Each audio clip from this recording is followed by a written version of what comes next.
కళాకారులు ఉన్నారు. సార్ సందీప్ గారు, ఏంటి యువ సంగ్రామ సదస్సు పేరుతో బీఆర్ఎస్ పార్టీ తలపెట్టింది, ఈ సభా ప్రాంగణం నుంచి మీరు మీ పార్టీ ఏం చెప్పదలుచుకుంది?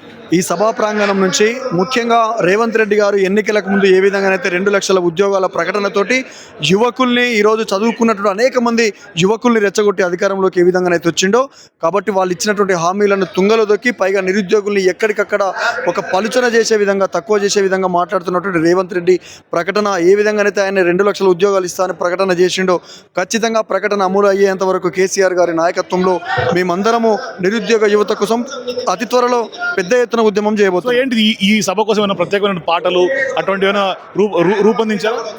పట్టాల చదువున్న ఉద్యోగం లేదా, ఏ నిస్సహాయుడనైన నా జీవితాన చదువే ఉద్యోగం కరువాయే, ఏ పాట పాడనో ఏమని పాడనో బతుకే కన్నీరురో ఓరయ్యా, బతుకే కన్నీరురో.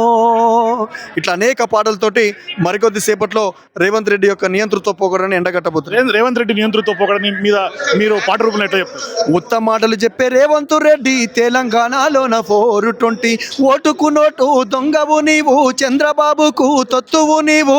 ఈ చంద్రబాబుకు తొత్తుగా మారి ఈరోజు తెలంగాణని కంప్లీట్గా మరొక 50 ఏళ్ళు వెనక్కిపోయేలాగా ప్రవర్తిస్తున్నటువంటి రేవంత్ రెడ్డి ప్రభుత్వం మెడలు వంచే వరకు మా మాట మా పాట ఉండబోతుంది. సో ప్రస్తుతం ఇదే స్టేజ్ మీద మనం ఉన్నాం, సరూర్ నగర్లో. స్టేజ్ మీద మొత్తం నిరుద్యోగులు సంబంధించినటువంటి వాళ్ళ పేర్లతోటి Uday, Ravi, Naveen Goud, Sabavath, Shankar Naik, Balakoti, Damodar Reddy, Upender, T Kalyan, G Praveen, Pratyusha Rathod, K Venkatesh, Shankar Naik, Asma, Motilal Naik, Naveen Patnaik, Sindhu Reddy, అంటే మధ్యలో కేటీఆర్ గారు ఉంటారు. అటు ఇటు కూడా పెద్దగా ఎత్తున నిరుద్యోగులు ఇంద్రనాయక్, ఆకాష్, మంజుల, శంభు నాయక్, రవికుమార్, కుమార్ బూక్యా, ప్రియాంక, కిరణ్ రాథోడ్, అట్లాగే కాశీనాథ్, భవ్య, ఎస్ మురళీధర్ రెడ్డి, టి ప్రవీణ్, కొడంగల్ రవి, రాజు యాదవ్, కాశీ, మోహన్ నాయక్, ఎం వంశీ, ఇట్లా బీఆర్ఎస్ పార్టీ నాయకులతో సహా కేవలం నిరుద్యోగులతో పాటుగానే మాత్రమే ఇవాళ కేటీఆర్ గారు స్టేజ్ మీద ఉండే అవకాశం కనిపిస్తోంది.